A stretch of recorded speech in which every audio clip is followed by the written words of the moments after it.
दोस्तों पहले के जमाने में जहां हमें एक जगह से दूसरी जगह तक जाने के लिए कई दिन और कई बार तो हफ्तों का समय लग जाता था, वहीं एरोप्लेन के आ जाने के बाद हमारा समय बहुत ज्यादा बच जाता है। आज से सदियों पहले के सेलर्स यानी कि समुद्री जहाज चलाने वाले अपने दस्तावेजों में ये बताते हैं कि भारत से अमेरिका जाने में कई बार उन्हें 4 महीने का भी वक्त लग जाता था। लेकिन वहीं आज फ्लाइट और एरोप्लेन की वजह से हम लोग भारत के किसी भी एयरपोर्ट से अमेरिका के लिए फ्लाइट पकड़कर अमेरिका पूरे आराम के साथ 2 दिन के अंदर पहुंच सकते हैं। मतलब सोचिए, कहां पहले उसी जगह पर जाने के लिए हमें महीनों का वक्त लगता था, तो वहीं आज के समय में लगातार प्रगति करने की वजह से हम इतनी जल्दी उसी सफर को तय कर लेते हैं। लेकिन यार, हम इंसानों की तो आदत होती है किसी एक जगह पर टिके ना रहकर उससे भी एक कदम आगे बढ़ने की, और वैज्ञानिकों ने अब इससे भी एक कदम आगे जाने की ठान ली है। आज भले ही एरोप्लेन से हवाई यात्रा करना बहुत ही आसान चीज हो गई हो, लेकिन इस जिंदगी को आसान बना देने वाले एरोप्लेन को भी कई ड्रॉबैक्स का सामना करना पड़ता है, जैसे कि यार ईंधन की कमी होना, फ्लाइट मैलफंक्शन वगैरह वगैरह। लेकिन अगर मैं आपसे कहूं कि एक ऐसी प्लेन है जिस पे एक साथ हजारों लोग बिना किसी परेशानी के सालों तक हवा में रह सकते हैं और अपनी जिंदगी को एंजॉय कर सकते हैं, तो क्या आप बिलीव करोगे? सुनकर बड़ा ही अतरंगी लग रहा होगा ना, लेकिन इस वीडियो में एंड तक बने रहिए क्योंकि पिक्चर की तो अभी बस शुरुआत हुई है मेरा दोस्त। तो हेलो गाइस, मैं हूं कौशिक और चलिए जानते हैं एरोप्लेन के इस फ्यूचर एवोल्यूशन के बारे में।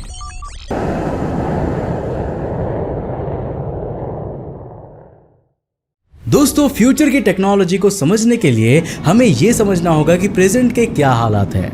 बात करें अगर वर्तमान समय की, तो आज के समय में एरोप्लेन को कंट्रोल करने के लिए एक स्किल्ड पायलट की जरूरत होती है, और उस एरोप्लेन को आसमान में उड़ाने के लिए जो एनर्जी सोर्स रिक्वायर्ड होता है वह है ढेर सारा फ्यूल। अब बात करें अगर आज के समय में उड़ने वाले प्लेन और ऑलमोस्ट सभी हेलीकॉप्टर्स की, तो वो टरबाइन इंजन का इस्तेमाल करते हैं। तो वहीं अगर बात करें जेट प्लेन्स की, जिनकी रफ्तार पैसेंजर और कमर्शियल प्लेन से ज्यादा होती है, तो उनके अंदर इनके कंपैरेटिवली ज्यादा पावरफुल टर्बोप्रॉप्स या जेट इंजन्स लगाए जाते हैं।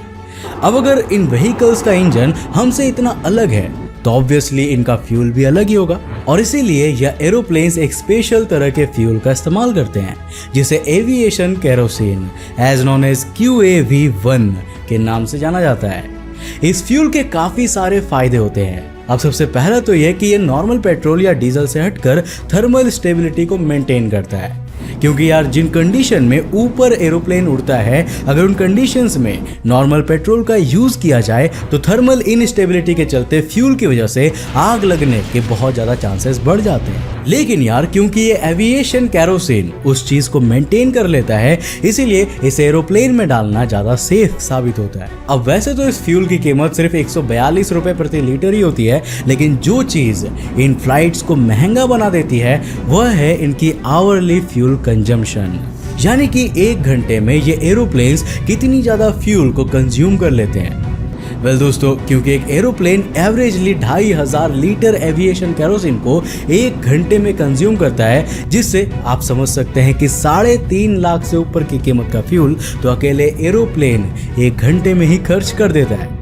मगर दोस्तों, सवाल यही आता है कि इतनी ज्यादा कॉस्ट उठाने के बाद भी ये फ्लाइट कंपनी प्रॉफिट कैसे कमा लेती है, जबकि इन्हें इसके अलावा फ्लाइट्स और क्रू मेंबर्स की भारी भरकम सैलरी भी देनी पड़ती है। और इस सवाल का सीधा सा जवाब है मनी मैनेजमेंट। दोस्तों, लोग बड़े बड़े सपने देखते हैं बिजनेस को लेकर और हमेशा ये सच्चाई छुपा लेते हैं कि एक बिजनेस में आपके आइडिया से ज्यादा मनी मैनेजमेंट जैसे स्किल्स काम आएंगी, क्योंकि यार जब तक आप अपने फाइनेंस को मैनेज ही नहीं कर पाएंगे, तब तक आप कभी भी 1 से 1 करोड़ रुपए बनाना नहीं सीख पाएंगे। और बस इसी स्किल की कमी से बिजनेस तो सब खड़े कर लेते हैं, लेकिन चला सिर्फ कुछ ही पाते हैं। अब दोस्तों, अगर आप भी अपने बिजनेस के साथ उन शख्सियत में से एक बनना चाहते हैं जो करोड़ों में कमाए, तो द साइकोलॉजी ऑफ मनी के अमूल्य ज्ञान को समझकर आप मनी मैनेजमेंट के उस फॉर्मूले को क्रैक कर सकते हैं। और बुक पढ़ने से लाख गुना बेहतर तो ये होगा कि आप इस बुक की समरी सुन ले कुकू FM ऐप पर। प्ले स्टोर पर 4.5+ रेटिंग के साथ कुकू FM इंडिया का लीडिंग ऑडियो शो प्लेटफॉर्म है, जिसमें मौजूद सैकड़ों किताबों की मदद से आप ना सिर्फ अपने डोपामिन को सेटिस्फाई कर सकते हैं, बल्कि अगर कुछ सीखने की इच्छा हो तो ना जाने कितनी ही स्किल्स आप इसकी बुक्स को सुनकर एक्वायर कर सकते हैं। और एक राज की बात तो यह है कि यह सब कुछ आपको दिन के 1 रुपए से भी कम कीमत में मिलेगा। नहीं मानते?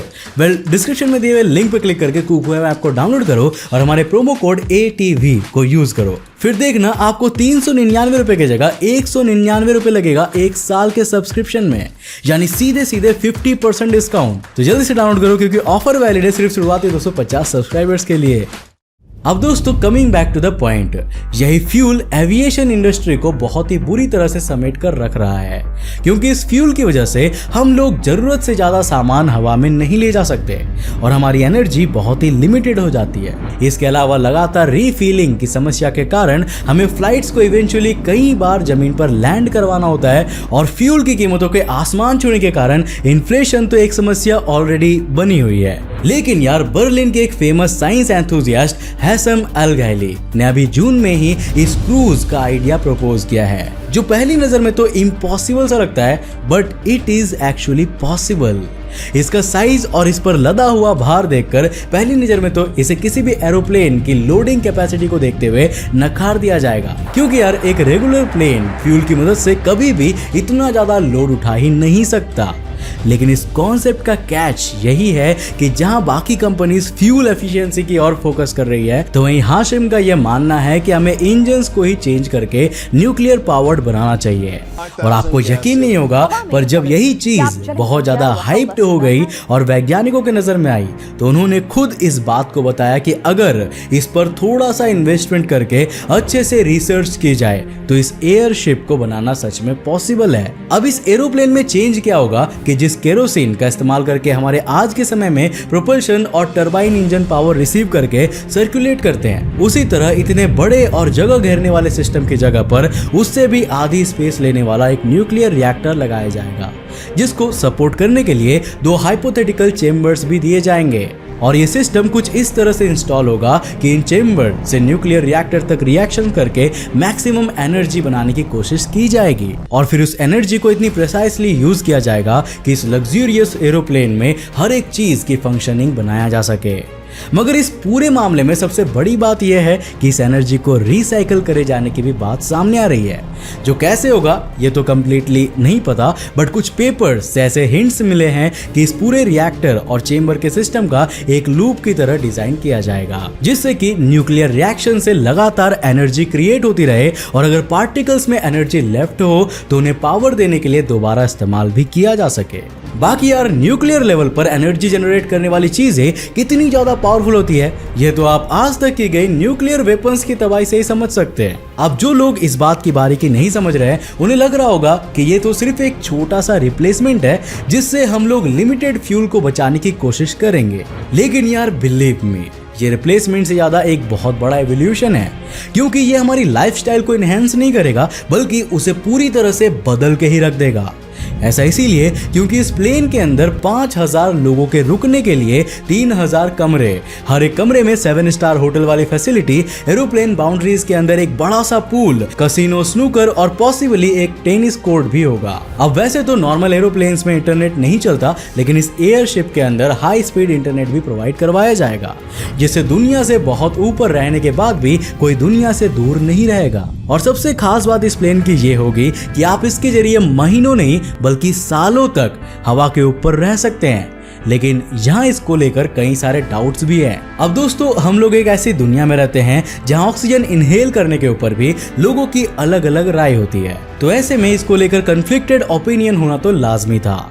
जिसके बाद जहाँ कुछ लोग इसकी क्रिएशन की पॉसिबिलिटी को बढ़ाने के लिए अपने ओपिनियन और सजेशन पब्लिकली रख रहे हैं, तो वहीं कुछ लोग तो ऐसे भी हैं जिन्होंने इस तथ्य को सिरे से नकारने के लिए ये तक कह दिया है कि अगर फिजिक्स और एरोडायनेमिक्स जैसी कोई चीज दुनिया में ना एग्जिस्ट करे तभी ऐसा कोई आविष्कार पॉसिबल हो सकता है। मगर हाशिम का ये मानना है कि साल 2030 नहीं तो साल 2040 तक तो हर हाल में ऐसी एयरशिप आसमान में उड़ रही होगी और तब उन सभी लोगों को जवाब मिल जाएगा जो इस चीज को नामुमकिन बता रहे हैं। अब पूछे जाने पर कई एरोनॉटिक्स एक्सपर्ट्स ने कहा है कि इतने भारी प्लेन को आसमान में उड़ाना कोई बड़ी बात नहीं है, बस हम लोग जिस चीज को लैक कर रहे थे वह थी इसको कॉन्स्टेंटली उड़ाए रखने के लिए और पुश देने के लिए एक पावरफुल एनर्जी सोर्स की, जिसको सॉल्व करने के लिए इस न्यूक्लियर रिएक्टर को पूरे प्लान में इंक्लूड किया गया है। और अगर सच में ये न्यूक्लियर रिएक्टर उस तरह से काम कर गया जैसा हम लोग सोच रहे हैं, तब तो भाई फिर एनर्जी की कोई इतनी मेजर चिंता ही नहीं रहेगी, जिससे प्रॉब्लम का तो कोई सवाल ही नहीं उठेगा। अब दोस्तों, जब हम इस टॉपिक पर और ज़्यादा रिसर्च कर रहे थे तो हमने देखा कि यूनाइटेड किंगडम इस समय उन टॉप कंट्रीज में से एक है जो लगातार न्यूक्लियर रिएक्टर्स को डेवलप और इन्हेंस करने में काम कर रही है। और यार, अगर उनके करंट ग्रोथ को मद्देनजर रखा जाए तो यह अज्यूम किया जा सकता है कि साल 2029 तक इतने बड़े साइज के रिएक्टर हमारी आंखों के सामने आ जाएंगे और हमारी इस अकल्पनीय कल्पना को हकीकत में बदल पाएंगे। बाकी उसके बाद अगर 5 साल हम लोग एयरशिप के डेवलपमेंट और बाकी चीज़ों की टेस्टिंग के लिए भी लगा देते हैं तो भी हर हाल में साल 2035 तक यह प्लान सक्सेसफुल दिखता नजर आ रहा है। बाकी दोस्तों, क्या आप सैकड़ों दिनों तक किसी ऐसे लग्जूरियस एयरशिप में ट्रैवल करना पसंद करेंगे? हाँ या नहीं, नीचे कमेंट करके जरूर बताना। वैसे मैं बताऊं तो मैं तो जरूर करना चाहूँगा, बस पैसों की कमी हो जाएगी थोड़ी। बाकी यार, आप अपनी अपनी राय दो। वैसे दोस्तों, मुझे उम्मीद है कि आज की इस वीडियो से आपने काफी कुछ नया सीखा होगा। अगर सीखा तो इस वीडियो को लाइक करने के साथ साथ अपने फ्रेंड्स और फैमिली के साथ जरूर शेयर करना। अब दोस्तों, जाने से पहले मेरे एक सवाल का जवाब देते हुए जाना, मुझे ये बताओ कि एरोप्लेन्स आखिर स्पेस में क्यों नहीं जा सकते? मैंने अपने एक पिछले वीडियो में इसका जवाब दिया था, अगर आपको याद है तो नीचे कॉमेंट सेक्शन में लिखो, देखते हैं किसने कितना सीखा है। तो आज के लिए बस इतना ही। अगर आप नए हो इस चैनल पर ऐसे इंटरेस्टिंग वीडियोस को देखना चाहते हो तो इस चैनल को सब्सक्राइब करने के साथ साथ नोटिफिकेशन बेल को ऑन कर देना ताकि आप देख सको हमारे वीडियो सबसे पहले। तब तक के लिए बाय, जय हिंद।